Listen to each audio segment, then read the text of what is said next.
What's going on, gamers? Today we're back with some more Diofield Chronicle. I'm going to be showing you a team composition that I feel is probably the best one you can make in order to get a lot of damage, have a lot of fun, and just take out the enemy extremely easy no matter what difficulty setting you're on. So if that interests you, stay tuned. Let's come up next.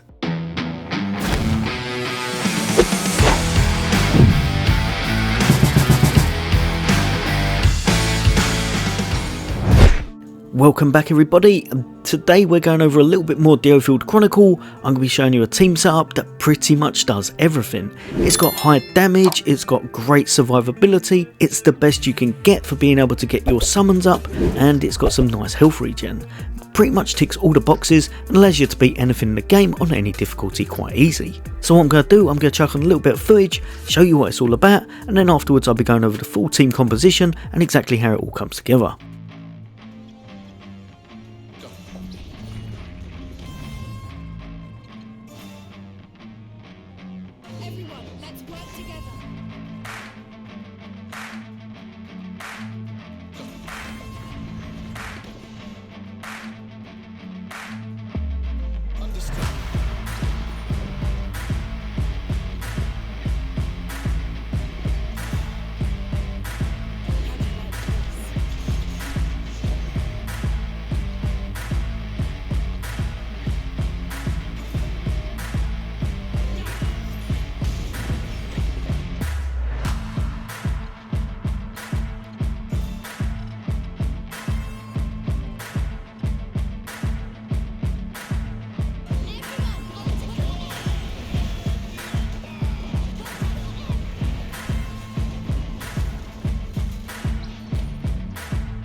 Right, so hopefully from that you can see that this works extremely well.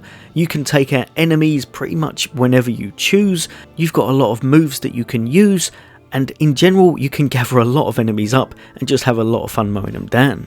Now the great thing about this, you can make this very early game. You probably have to switch a couple of units up, but in general this same tactic works exactly all the way through the game. All you'll have to do is switch up the classes at what point of the campaign you're in. So as your leader you're going to have Andreas. This guy is just absolutely amazing. So first up for your first leader you're going to have Andreas. This guy hits exceptionally hard. Anyone who's been playing this game will know he's one of the best DPS in the game and can pretty much take anything out on whim. That's because of this right here, his assassination skill. Deals damage to an enemy, its cooldown is reduced to 0 if the finishing blow is delivered. He can always do this. Literally, if you've got a good team setup like we have, 9 out of 10 times you're going to get that finishing blow and you're going to be able to move on to the next enemy and take them down next. His avatar rush is there just as an uh-oh moment. If you can't finish him off with assassination, maybe you're from the front of them, avatar rush does a lot of damage to enemies, especially if they're under 25% HP, for example a boss. You will hardly ever need this, but sometimes you might find you have to choose this over assassination depending on where you're actually positioned. For our secondary, we're going to be using Shivat. This guy's actually really good, and having mages in a secondary always works out well. He's going to give us the ability to cast Sanctuary, so if any of our team is struggling whatsoever with health, we'll be able to get it back without any issues. Also, Lightning Rod, I really enjoy using Lightning Rod. This allows you to stun enemies, it gives you a bit of AoE damage, it's just a really nice easy one to use and works well in this team. Last but definitely not least, you're also going to have Frenzied Soul. Deals damage to enemies in the target area and restores part of the damage's HP to all allies in the target area. I actually found myself not needing to use this whatsoever, pretty much these two are good to go on your build. Jumping over to the key part of our team, and we're going to be using Catherine. If you're not late enough to be using Catherine, then just down here is Alea, works just as well. The only reason I'm using her is because she's able to use her moves a little bit more carefree, which gets 30% reduction on them. For this character, you are literally going to be initiating every single attack. You're going to go in, you're going to use Shield Wall, it's going to, at max level, it's going to grab every single thing up. If you can go just behind them, it works best. They're going to then be aggroed by you, start attacking you, and you can do whatever you want with the rest of your unit. I honestly think that the Shield Wall is probably the best ability in the game in order to make every battle easy. This character works perfect for that, and if you ever need to use a stun, then you're going to go over to Shield Bash right here and then just knock the enemy out of their move. But ultimately, Shield Wall will be why you're using her, stun effect, just in case you need to knock them out of the move. Underneath her, and we've got Hezalea. Now, this character, you do not have to use her. If you want to put someone else in this slot, you very well can. The only reason I've put her in is so that you 100% will pretty much never ever die, and you can have a lot of fun just taking everything out at once. Again, you've got a Sanctuary, you've got a Lightning Rod, and you've got another Frenzied Soul. But most times you will be in that formation, meaning that you can't actually use her. The only time you're going to pop out of it will be if you really need an emergency heal and you want to chuck down a Sanctuary of sorts or something along those lines. Next up, and probably my favourite character in the game, one that I think pretty much everyone overlooks and doesn't tend to like because on paper she just doesn't have anywhere near as much damage as a lot of the other characters. But she brings a lot more to the team than you actually realise. We're going to be using Rickenback, mainly almost 100% for her Fantail formation. This is going to do a long line of attack, it's going to capture a lot of enemies, and you're going to get massive amounts of damage off of it. Even though she doesn't do as much damage as the other sharpshooters, she makes up for it in other areas, which we'll go over later. But ultimately with this character, what you'll be doing, you'll be initiating with Catherine, you're going to kind of grab everyone together, then you're going to use your Fantail formation and absolutely tear them to pieces. We've also got someone in our team that applies Wither, and that's kind of the icing on the cake, meaning that everything falls over. Also, because we're using Rickenback, she has the ability, unlike any other, where every time she gets a kill, they're going to drop a blue TP orb on the floor and you're going to be able to pick it up. This is going to be so overpowered and will mean you can summon pretty much whenever you want during the battle. Now underneath there we've got Estalt. Honestly, you are most of the time almost consistently using Rickenback, so you don't really have to worry, and if you want to swap out this secondary you very well can. I've put them there as now you've got Ignition, just in case you need to buff your units, giving might to allies and a bit of rapidity. Really helps you out in case you're not able to apply it elsewhere. For our last lot of troops, we've got Fred. We are using Fred just to buff our other units. Fred comes with the innate ability of 20% extra damage given to his team. We will almost definitely not be using Fred. We're not going to use him for his damage, we're not going to be using his skills as such, we're going to be using our secondary with this last place. But the 20% extra he gives, and very endgame you can chuck something else on him that's going to give another 10%, means that these two here, Andreas and Rickenback, hit like absolute trucks and can pretty much take out anything in the game on any difficulty setting. Underneath, we've got someone who holds it all together, and that's going to be Umarida. Her ability we're going to be using more than anything will be this one right here, Chain Shot. This is one of my favourite ways to apply with her. Sends a shot ricocheting from one enemy to another in the target area, inflicting weakness. Fully upgraded, does a little bit more damage, but the main reason you're using it gives 100% chance of giving with her. That makes you hit everything so much harder. If I remember correctly, it's an extra 50% damage on all of your enemies, and it means you can take out foes whenever you want. Also, if she's just got a single target and you didn't want to go through the rigmarole of applying this, then beating them down with area effects or anyone else, you can always switch over, use her headshot ability, and that will do a fair few thousand and probably take out any enemy in one hit as well. Ultimately, we're using this character to debuff everything, so our other units can take them out, or just to headshot a single boss if you want to take them out that way. Now, I've beaten the game, so if you need to swap some of this equipment up, just go for the highest damage you can, or go for the ones I'm telling you need in order to make it work the way we're after. For Andreas, you're going to want his very top weapon. Just make sure you buy the very top weapon that you can when you're creating them in the academy, as they seem to be the best all round. This is going to give you Assassination, Shadow Step and Avatar Rush. After that, you're going to want the Adept Necklace, as this is going to give you higher technique and it's going to give you 20% skill damage boost. Just over from there and you've got Four-Tailed Blue Fox. You may not have this depending on what stage you're in the game, but it means you get all of your abilities back. Even if you don't get that kill, you should pretty much have everything back because of this passive, reduces cooldown time by 1 second upon successful ambush attack. This can help him out and it comes with some great stats on the right hand side.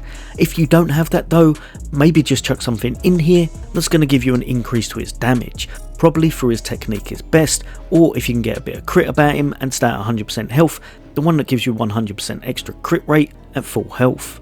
For his abilities, literally just worry about these here. You're going to have Technique Boost level 5 and you're going to have Insult to Injury all the way maxed out. That is all you have to have for this character to work and be completely broken.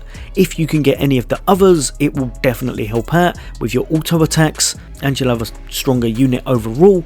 And if you can manage to put together this one as well, Assassin Secret Technique, reduces cooldown time by 1 second upon successful ambush attack. That, along with the amulet I just showed you, means that even if you're not getting your kills and such, he's pretty much got it back constant, and it's kind of broken, to be perfectly honest. For Fred, I'm going to show you exactly what I used on him all the way up to the complete end of the game. I used a Bronze Lance, I chucked on some boots that gave me a bit of HP really late game, and then the Royal Crown, because this one is needed to give you that extra buff to your team. This is going to give you 10% damage extra, along with his passive, meaning 30% extra for your team. Massive, massive, massive, and we're just using him as a buffing unit. If you want to dish out some beats with him, you can, but almost constantly I found myself using the chain shot with Umarida instead, because that wither effect makes the game much easier. For his abilities, like I said, this one is 100% needed, Royal Disposition. The rest of them, just chuck out whatever you want. If you're going to be using him to hit people, then you are going to want to make sure that he's got a few things like this one right here, increases damage by 50% when a target area skill only hits one target. That can really help you out with your single target bosses and such. Or chuck on this one, 100% chance that HP healing elements are dropped when an enemy is defeated. But ultimately, because we're not going to be using him too much, you can chuck whatever you want in here whenever you have them available. Going over to Catherine, I only had this on her. Like I said, as long as you can use your formation skill, you're pretty much golden. If you want to get her top-notch stuff, that will help out, but it's not essential. This definitely is though. At late game, this helps massively. Nimble Shoes. It's going to give you nice HP, and it's going to mean that you can, I believe you can overtake, I can't remember if you keep up or overtake Frederick, but it just makes getting into those situations easier, and it means that you encounter things first, You encounter things first and are able to put up your shield wall. Increase movement speed by 25%. I always chuck on this just for a little bit of extra HP, because most of the time she's not going to be attacking. Instead, she's just holding aggro. For her abilities, Rude Health, recover 1 HP every 3 seconds, reduce EP cost by 30%, and this one here, reduce damage received by 5% for every 1 enemy or enemies attacking you. Those 3 are essential. If you can get any others, it works out nice, but you don't have to. Other than that, defense boost, try to pick this up as much as you can, because it's really going to help you take on the toughest enemies. But overall, even with these 4, you can pretty much handle anything in the game, all the way through on any difficulty and New Game Plus. Now our fun unit is Rickenback. You're going to want her top-notch gear, because you need to be able to get enough damage with her in order to take their enemies out. So make sure you've got the Bow of Faith. This is going to give you high technique, high luck and a nice amount of attack. Also, you're going to want the Adept Necklace. This is going to give you extra skill damage, and it's going to give you extra technique. Last but definitely not least, give her the Blue Fox emblem. It's going to mean she's got a bit of survivability, more attack, more technique, more luck, and she's going to have Fortunate. Increased TP earned by 50%. Now when you're defeating those enemies, you're going to get extra TP, and because of what she's got on here, just in the middle here, Magilumic protection. Every single time that you do defeat an enemy, they're going to drop a blue orb on the floor as well. She is the best bar none buffer for your TP. If you want to use summons constantly, this is the girl for you. Try to boost this up as well, your technique boost and your luck boost. And finally, just down here, deals additional damage equal to 30% of your luck, and with all of those you'll be able to take out a lot of foes very fast and have a lot of fun with this character. Now the 2 summons I find most favourable are Salamander. This is going to give you all the buffs you need, where it only costs 1 as well. It gets you through any tricky situations. You're going to have Tenacity, you're going to have Rapidity, and you're going to have Might on all of your allies. And just over from here, Goldhorn. Restores a lot of your health and restores a lot of your EP. Because of how much TP we're getting, you can use these very often. Your team is always fully buffed and always fully topped up with your skills and your health as well. If you want to swap one of them out, I would say take this one out and probably put in maybe something like Coel, and then you'll be able to apply weakness, and you might be able to chuck Umarida into that top slot. But it's completely your choice. This one's essential, this one I like just to get through the content easy and to make sure my units are completely survivable in and out of their skills. For the skill tree, I'm not going to go over everything, because obviously you know what skills you've got on your characters. You're just going to want to make sure you've maxed those ones out. Just over here, Fantail Formation for your long shots is 100% essential for Rickenback. This is going to give you the chance of weakness, increase your skill damage by 20% and increase skill range by 25%. For your Cavaliers, like I said, I'm not actually using them much. Don't worry too much about the fact I haven't spec'd into anything. This is a different save file, as you can see from my points up the top right. But yeah, I don't tend to use Fred too much with his skills. I'm always using Umarida. So if you do want to spec into stuff, go for it, but ultimately you won't be using him too much. For your Soldier class, 100% shield wall, max that to 4. Then you're going to go this way, max out your Assassination. And from there you're going to move all the way up, and I thought I'd actually unlock this. Avatar Rush, again you're going to boost that all the way up and have that 50% extra damage increase to targets with status effect. This is going to help out in those situations when you can't get behind the enemy and you need to take them out. If they're at 25% or lower health, honestly most times this still will, but this one can work sometimes when you're just not able to finish them off from the front with Assassination. Jumping over to our Magickas, and if you can, getting this one, Ignition, all the way up to tier 3 can really help this team out. Or just over on the right here, Sanctuary is definitely needed. Make sure you've got that maxed out pretty much in any team, just to give you a bit of survivability about yourself. Then you've got Healing and you've got Tenacity on your allies. If you want to get Frenzied Soul up, that can help as well, as can this one just over on the right hand side here, Lightning Rod.